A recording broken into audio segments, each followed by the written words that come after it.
SNES Classic hands-on, no surprises, but still a good machine.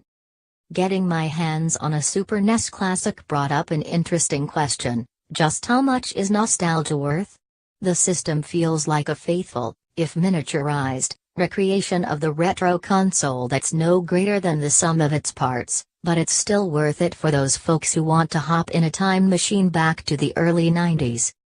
Those people who have seen the NES Classic know what they're in for with its successor. The device itself is a small plastic box that plugs into power and a user's television, and it comes with a set of 21 games. It has a few notable inclusions, including the previously unreleased Star Fox 2. Getting my hands on the SNES Classic felt like a nostalgia trip. I was a little too young for that to be my first console, but I remember trying out a SNES a handful of times as a kid. With that rush of nostalgia also came a quasi-friendly reminder that games have evolved quite a bit in the intervening years. Above, a screenshot shows the SNES Classic's rewind feature. Image credit, Nintendo. I played Star Fox 2, which felt like a Star Fox game. Part of that stems from how it has influenced future titles despite never receiving a public release. Players get to choose a primary character and wingman from a set of pilots, and then they pick and choose missions from a strategic map. The goal is to defeat the forces of evil before Corneria takes too much damage. The scenarios are procedurally generated, or at least selected from a large number of potential options. It was hard to tell from limited exposure. But the game is supposed to withstand plenty of playthroughs.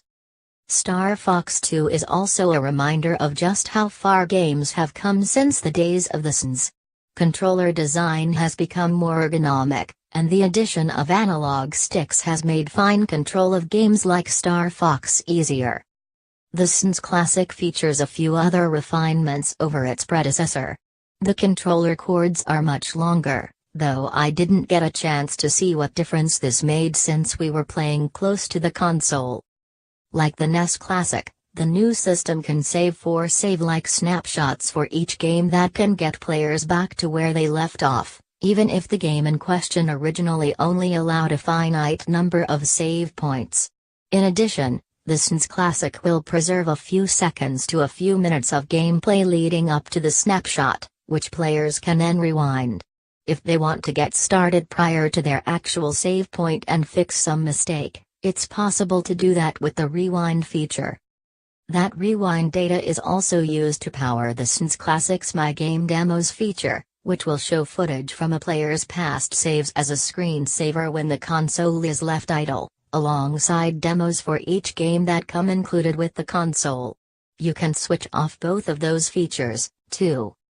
In a minor change, it's also possible to customize the background wallpaper that the SNES Classic uses to pad out the difference between its narrower format games and today's widescreen televisions. Players can choose from pixel-perfect or 4:3 renderings of the games in the console, the former being narrower than the latter. While games for the SNES were programmed in a largely square format, televisions of that era stretched the console's pixels into rectangles. Above, a screenshot shows the SNES Classic's new backgrounds to fill in widescreen displays. Image credit, Nintendo. What about the big problem, the NES Classic's poor availability? Nintendo isn't saying how many of the devices it plans to produce, and it only plans to make it available until the end of the year. But the company is making more SNES Classics than it did NES Classics, and the console's September 29th release date is designed to make it easier for people to get them. Whether that works out in practice, especially considering that supplies of the Switch are still constrained months after that console's launch, remains to be seen. At $80, it won't break the bank of anyone who manages to pick one up at retail price. While the nostalgia of taking the system for a spin was nice, I found myself craving a more modern experience. The SNES Classic offers authenticity, but changes in the industry over the past quarter century have been, for all their faults, largely for the best. The SNES Classic seems to ask a simple question: just how much is a slice of gaming history, along with its accompanying nostalgia, worth to you? How someone answers that question will likely dictate how much effort they'll want to put into finding a SNES Classic when it comes out September 29.